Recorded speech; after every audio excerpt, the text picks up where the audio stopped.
Hello, welcome back, guys. In this video, we will discuss alkalinity of water. In part 2, we will actually perform the experiment and we will measure alkalinity of water in the lab. So, here is the definition of alkalinity, which is the capacity to neutralize acids. Alkalinity is a term which is used to describe the concentration of hydroxide ions in water, along with carbonate and bicarbonate ions. So, what are the causes of high alkalinity in water? So, these are some of the agents which produce alkalinity in water: bicarbonates, phosphates, silicates, and borates. So, what happens if alkalinity is high? So, it can cause serious issues in domestic usage. It can cause embrittlement, scaling, precipitation in the boiler tubes and pipes, and they can also induce hardness in water.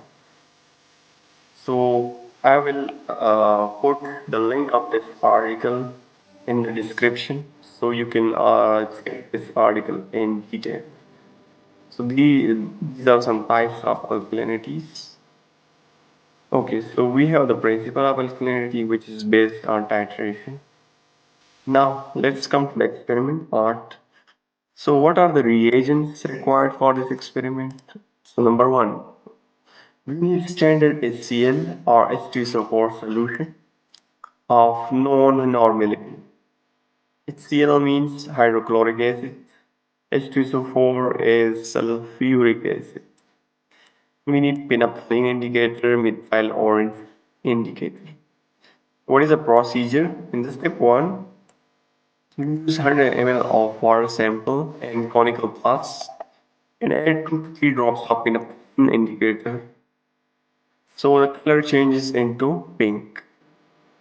Then we titrate this sample with standard HCl or H2SO4 solution of known normality, let's say 0.2, until the pink color disappears. At this disappearance, we note down the value of burette and note it as PML. In step 2, we add 2 to 3 drops of methyl orange indicator to the same solution and continue the titration until the color changes from yellow to orange. So when you add these 2 to 3 drops, the colorless solution become yellowish. And then we again titrate it against standard HCl or H2SO4.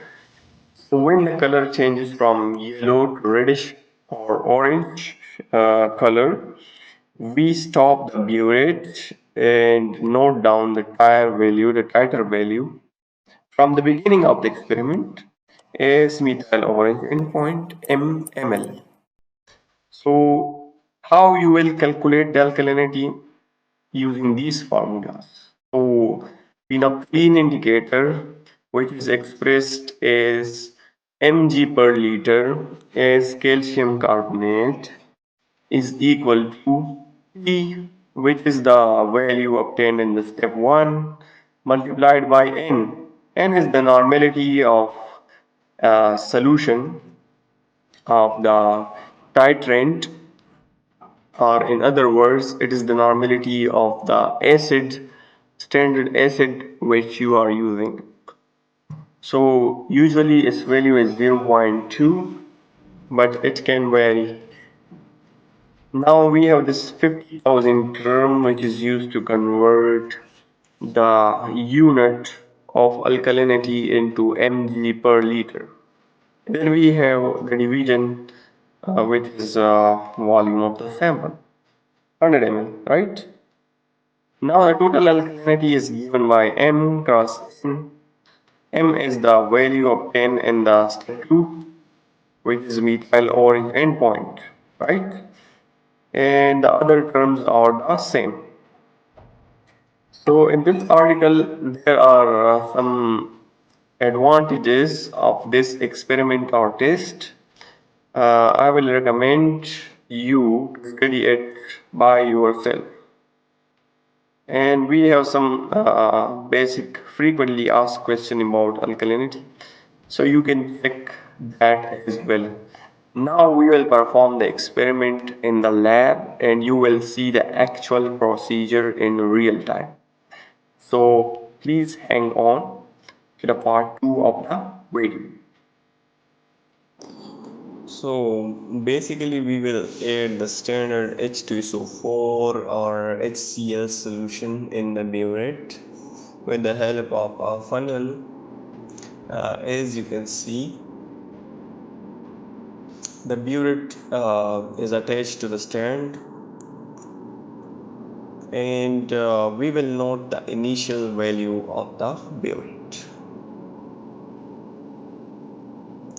From this initial value, we will calculate the values of P and M, which we have discussed earlier, right? So note down the initial reading is 0 ml.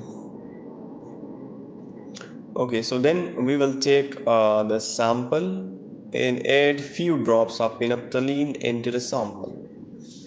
As you can see in this video, by adding phenolphthalein to the sample, the color of the sample will turn pink if there is some alkalinity present in the sample. As you can see, the color has been turned into the pink. We will now titrate this sample against H2SO4 or standard HCl solution of known normality. You can see the pinkish color. So let's start the burette.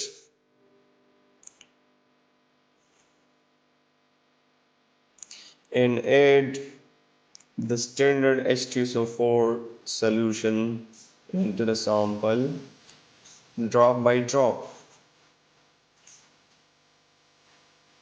You should constantly stir the sample with the help of a stirrer or continuous shaking so that the HCl solution, HCl or H2SO4 solution in the sample gets mixed.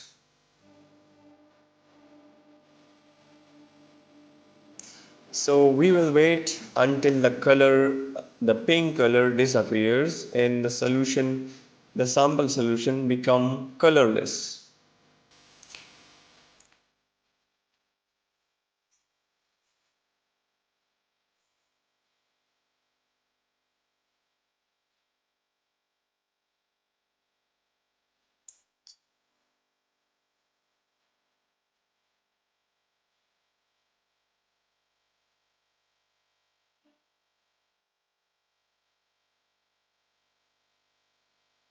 So finally you can see the pink color has been disappeared and the sample solution is colorless at this point. Now we will add few drops of methyl orange indicator into the same solution. The color will turn yellowish as you can see in the video.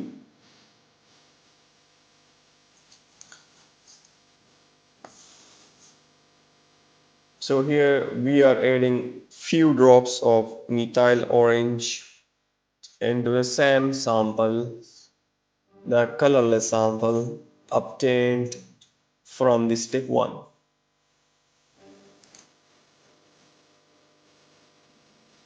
As you can see, the color is yellowish. Now let's start again the titration process until the color changes into reddish dye, reddish or orange color. Remember, you have to note the burette reading when the color become when the pink color turn into colorless, right? So that will be PML. Now the sample has turned a reddish color into reddish color.